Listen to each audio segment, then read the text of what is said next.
तो Spiderman brand new day का trailer आया और किसी ने भी इन चीजों पर बात नहीं की। सारे के सारे क्रिएटर्स सिर्फ एक ही चीज के पीछे पड़े हैं कि पीटर पार्कर की ऑर्गेनिक वेबिंग होने वाली है इस ट्रेलर के अंदर, और बाकी के उसके विलन्स के ऊपर बात की जा रही है। लेकिन ट्रेलर के बैकग्राउंड में एक वॉइस चल रही होती है जो कि कहती है कि एक स्पाइडर की लाइफ में 3 स्टेज होते हैं। अब ये 3 स्टेज आखिर होते क्या है, चलिए बताता हूँ। अगर फर्स्ट स्टेज की बात करूँ, जो कि हमें ट्रेलर में ही दिखाया गया है कि स्पाइडरमैन यानी पीटर पार्कर की जो वेबिंग है वो ऑर्गेनिक होने वाली है, ये तो उसका फर्स्ट स्टेज है। लेकिन सेकंड और थर्ड क्या है, तो कॉमिक्स में एक बार ऐसा हुआ था कि मोरलून और स्पाइडरमैन की फाइट होती है, जिसमें जैसे तैसे स्पाइडरमैन मोरलून को तो हरा देता है, लेकिन उस बीच उसकी भी जान चली जाती है। उस वक्त स्पाइडरमैन एवेंजर्स का हिस्सा होता है, तो उसकी डेड बॉडी को एवेंजर्स टावर लेके जाया जाता है। लेकिन उसकी बॉडी को जब एवेंजर्स टावर लेके जाया जाता है, तब एवेंजर्स नोटिस करते हैं कि पीटर की बॉडी को फाड़ कर कोई चीज बाहर निकली है, और तभी हमें दिखाया जाता है एक ब्रिज होता है जिसके नीचे एक ककून बना होता है, और उसी ककून को फाड़ कर उसके अंदर से पीटर पार्कर निकलता है। अब इसका जो कॉन्सिक्वेंसेज है वो ये बताया जाता है कि एक अदर नाम की एक एंटिटी होती है जो कि एक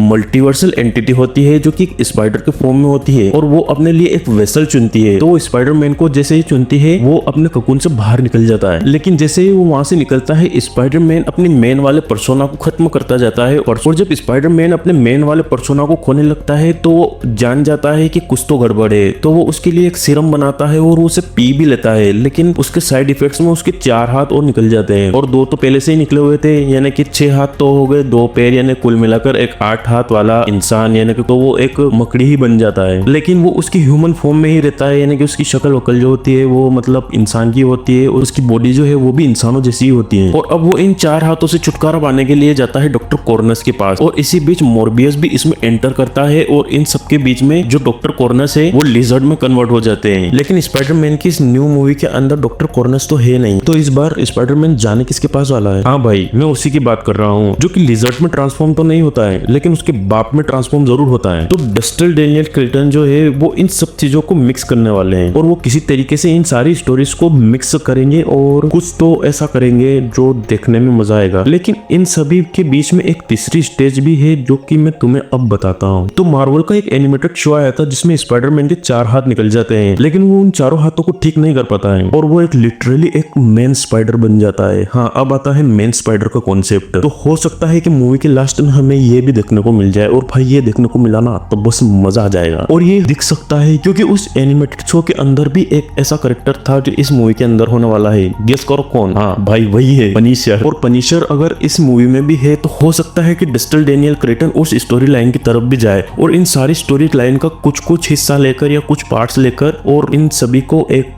कर वो एक मूवी के फॉर्म में कन्वर्ट करना चाहते हैं। और भाई ये देखने में मजा आ जाएगा। और जब तुम स्पाइडरमैन के उस मेन स्पाइडर वाले फॉर्म को देखोगे ना तो तुम कह दोगे कि भाई साहब ये क्या हो रहा है। और शायद इसी वजह से कुछ ऐसा होगा जो ब्रूस बैनर है वो असल में हल्केट हो जाएंगे। अभी ऐसा कुछ कह नहीं सकते हैं, लेकिन ऐसा हो सकता है। और अगर ऐसा होता है ना तो मुझे लगता है कि मूवी के लास्ट में स्पाइडरमैन को हल्क मार देगा, और फिर नेक्स्ट मूवी जो होगी उसमें शायद ऐसा हो सकता है कि वो कोकून वाला सीन उससे कन्वर्ट करके दिखा सकते हैं, यानी कि वो इसे एक लूप बना देंगे। तो आपको ये थ्योरी कैसी लगी कमेंट्स में जरूर बताना, और भाई लोग चैनल को सब्सक्राइब जरूर करना।